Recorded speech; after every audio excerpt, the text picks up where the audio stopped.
Hey everybody, this is HD. Welcome back, and this is going to be another HD broadcast of the Little One versus Kiwikaki. It is going to be a Zerg versus Protoss game, and I do want to apologize. I haven't been casting games in the last couple of days. I have been really sick. Not sick to the point where I'm, dying in bed, but sick where I've got like this, it feels like something's crawling around in your throat. And I didn't want to cast a game where it sounded like I had frogs in my throat, and it wouldn't sound very appealing, let's just say. So I think I have recovered enough. I've been basically taking Dayquil and NyQuil day and night, and I'm feeling a lot better now. So it's time once again to start casting games, and unfortunately I haven't been able to really play any games lately either. So I haven't been able to do much of the Daily Ladder series, but I was able to pull up this game right here. It is TLO versus Kiwikaki. It is going to be a Zerg versus Protoss, and it is going to be on Delta Quadrant. Now, this map, not exactly the best map for Zerg versus Protoss. If you're a Zerg player, I think this map is very much favored for Protoss players. Reason being because it is difficult to grab this natural expansion right here with this very wide open and exposed natural. The Protoss can easily run up into your main or attack the natural. And it really forces Zerg to open up with one base play, especially going, I think one base roach is the best strategy on this map. Early roaches, use a couple of them to bust down these backdoor rocks, and then go for the backdoor expansion. I think that's a much safer play for Zerg versus Protoss on this map. But really, it is a difficult map to play ZVP because you're not able to get that early expansion. So we'll see what happens this game. Kiwikaki, obviously a very good Protoss player. I believe this is a exhibition match on Battle.net. I'm not entirely sure if this is a tournament or exhibition match, but Kiwikaki, as you guys all know, very highly rated Protoss. I do like this very peculiar building placement here, kind of making a vertical wall to the left of the Nexus. We'll see what that's all about. Really, you could just kind of wall in the front door, but Kiwikaki deciding not to wall in, and of course the Little One, don't really need an introduction for him. He's one of the big fan favorites in StarCraft 2. He's always a heartthrob to watch, and really comes up with some of those interesting strategies. Looks like this game he's going to be going for 14 gas, 14 pull, pulls the drones off the gas, getting that early speed, and we are going to be seeing some early speedlings here. Presumably, no, we're not going to be seeing a Roach Warren yet, so there is going to be some early aggression to open up this game. And I like this play because TLO has scouted the fact that Kiwikaki doesn't have any buildings to block off the natural, the ramp right here. So really, speedlings are a great unit choice. Not exactly sure why Kiwikaki decided not to wall off the front ramp, but here comes the Zerglings. Speed is halfway done. First pylon at the ramp is starting to go up, but this pylon is really not going to be able to do much. And one Stalker here used to defend against these speedlings, and now Kiwikaki gonna pay the price because he did not wall off his front ramp. Let's see how he's able to deal with this. He is going to have to pull probes off the line, and wow, this is really this comes to that point where you gotta wonder, if you're Protoss, why not wall in that front ramp? Ouch, another probe goes down. If we take a look at that income tab, we can see though that Kiwikaki's still very far ahead in the Harvester tab, 19 to 14. And it looks like with very good Stalker Micro, he is going to be able to ward off those Zerglings. That was very nice. This Stalker right here has 4 kills. This one right here with 1 kill. But Kiwikaki, because he opened up with a standard opening, and the Zerg player TLO opened up with an early aggressive opening, TLO is behind in Harvesters. He's behind by about 4.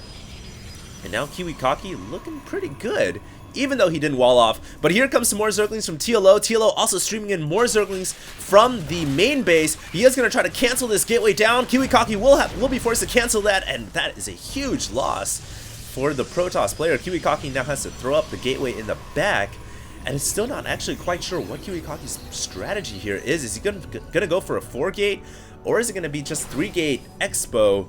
Presumably, I think it is 3-gate into expansion, but right now he can't really even move out. He is cornered into his base, and this is really bad because he didn't have to be in this situation if he had just walled in his ramp.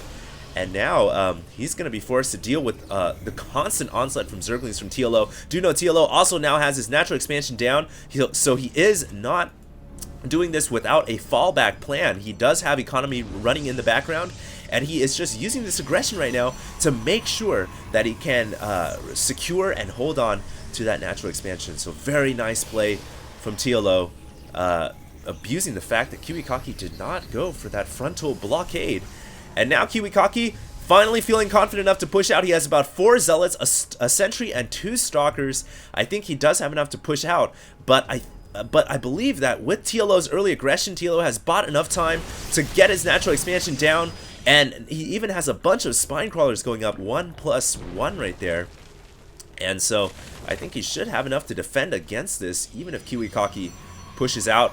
But it looks like Kiwikaki also only thinking about moving out just a little bit so he can get his natural expansion down. So it is indeed 3 gate into expansion, and both players now maybe setting up for a macro style game.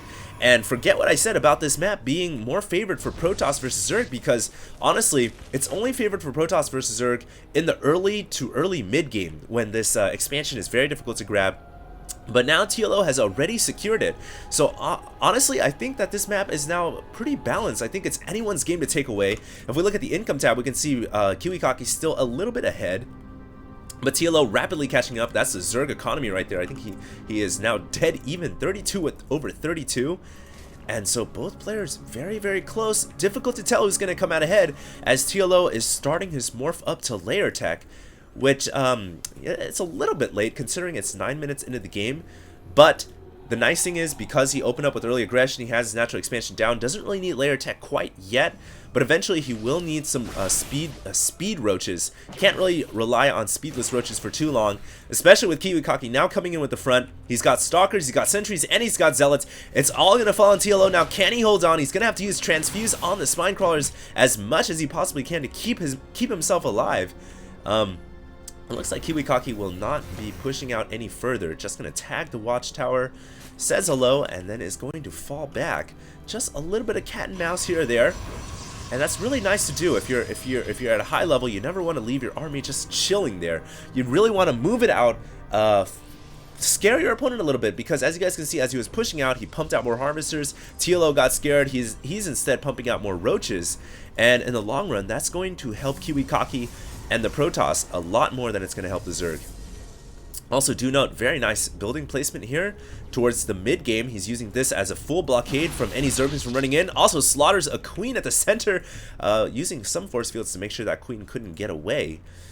And now this game really coming to that point where it's macro, but since these two players have such close spawns, it's also a lot about terrain positioning, and a lot of this now depends on Kiwikaki not allowing the creep tumors to come too closely to his base.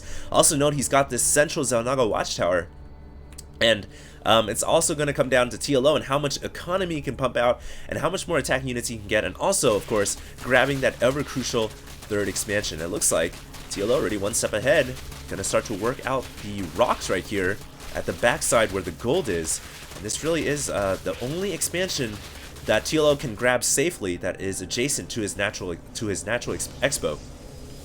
Also looks like Kiwikaki going for Stargate now. That is nice to get. Eventually you do want to get some Void Rays, and oh, look at this, we have a fleet beacon coming out. Whoa, now I'm really this is really confusing. Usually we don't see Fleet Beacon coming out this early on. The Flux Veins upgrades no longer exist in the new patch, so that is very curious. Could it possibly be for a fast Mothership? Wow, that would be so ballsy. That would be so awesome to see. I would be super excited to see a Mothership in this game. So yeah, I was gonna say the Mothership's on its way. No, the Fleet Beacon now just finishing. Is it gonna be carriers or is it gonna be a Mothership?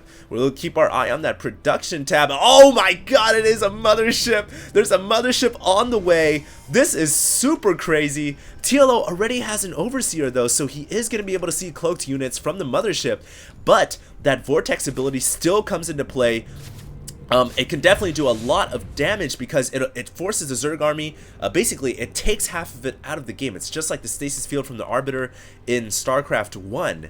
It's a very powerful ability, and right now TLO has no idea a Mothership is coming. He doesn't yet have a third base. Oh, TLO, I don't know about that. But here we go, an engagement here. Nice force fields from Kiwikaki. And it looks like, oh, some Zerglings here. They were originally going for the flank. Looks like some of them going to get straight into the main base. And they are going to see that Fleet Beacon. So now TLO probably thinking it is carriers rather than a Mothership. But here we go, another engagement at the front door. TLO pressing forward, trying to end this game right here, right now. There is a Void Ray up in the air. It looks like all the Zerglings were taken care of pretty easily, and while Kiwikaki is gonna hold this off, beautiful force fields and beautiful micro from Kiwikaki. Tealo here, I don't think he's gonna be able to do this. He may have to fall back. He's flooding in more Zerglings. Do know there's a Colossus and Thermal Lance on the way. Kiwikaki here really using every single technology route he can, getting Mothership, getting Colossus. Super crazy. More Hydras coming in to reinforce this. Maybe enough Hydras to break Kiwikaki though. This is a very close game. And note, Hydras are very good against gateway units. And look at that, the robotics building goes down, which means the Colossus is not going to come out anymore. That is the one unit that counters the Hydralisks so easily. But do note, the Mothership is now out. This game is getting really ridiculous, and if the Mothership can get there and cloak these units, then oh, Kiwikaki is going to be safe. Very nice play by Kiwikaki. He gets the Mothership in range, and Tealo gonna have to fall back and lick his wounds.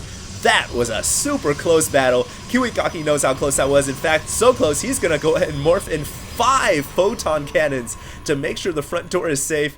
Whoa, my voice is actually getting, it feels like I'm getting sick again because I'm talking so loud.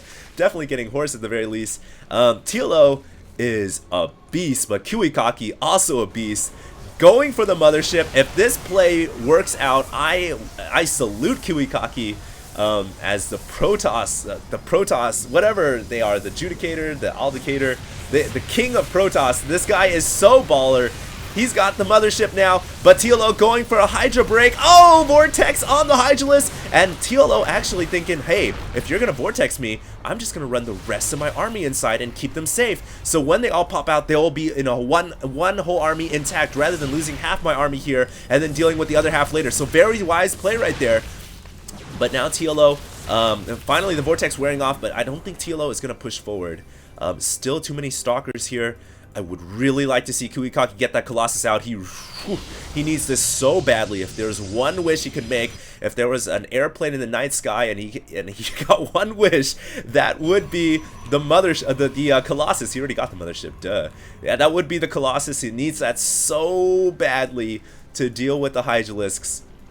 And yeah, I think Tealo realizes that, hey, all I need to do is just macro up, get my 3rd Expo. Wow, that's a lot of drones. Main arting over. If we look at the income tab, both players really only at 50, so not too different of an economic advantage. If we look at the army tabs, Tealo is ahead, 141 over 117, but you really gotta consider that Mothership is a huge factor in this game. It provides cloak. Obviously the Stalkers can all snipe the Overseers very easily, and then the cloaked units, all the units remain cloaked. And of course the Vortex ability, when that Mothership has enough energy, also a huge factor. Here we go though. Tealo gonna load up all of his units into the Overlords. Oh my goodness. And the Mothership, no, I thought it was gonna go intercept these Overlords. That would have been huge. It looks like Tealo gonna go straight into the main base of Kiwikaki. Kiwikaki, all of his forces at the center of the map. He does have Colossus right now, and he does have the extended thermal lances. But here comes the Overlords, dropping off all the Roaches and Hydras. Paratrooper Doom drop here, and can Kiwikaki hold this off? He needs to use the Vortex ability, and he needs to keep the Colossus in the back. He needs to make sure that they're safe. A lot of the buildings, a lot of the Protoss infrastructure here going down. Here comes the Mothership. Mothership taking a lot of damage, uses the Vortex ability, and is going to fall back. All the shields going down right there. The rest of the forces by Tealo hopping into the Vortex to remain safe. And now Kiwikaki needs to be very careful. I would like to see sentries for force field, but no sentry there. Do note that the Colossus does massive splash damage because all of those forces are clumped up when they come out of the Vortex. And Tealo now in a lot of trouble. Oh my goodness, but at the same time at the front door, Tealo pushing the front, but too many photon cannons. And the Colossus will push that back. Tealo, if we look at the army tabs, Kiwikaki is now way ahead, and Tealo is pissed. He says, WTF, how can this even work? In his German accent, he is not happy about the Mothership. And Kiwikaki says, hey, you know, this is how it works, buddy. It is just a good unit. End of story, end of discussion. It's time to win this game for the Protoss army. TLO says GG. And I think it, yeah, TLO gonna leave the game. I would say WTF to that too. That was an incredible match. Very nice use of the Mothership. I hope you guys enjoyed this broadcast. My voice is getting super sore again, so I need some more Dayquil to soothe my throat. And yeah, that's gonna be it for me. Hopefully you guys enjoyed this broadcast. And interesting game nonetheless. HD signing out. Make sure to stay tuned, guys. More games coming out soon.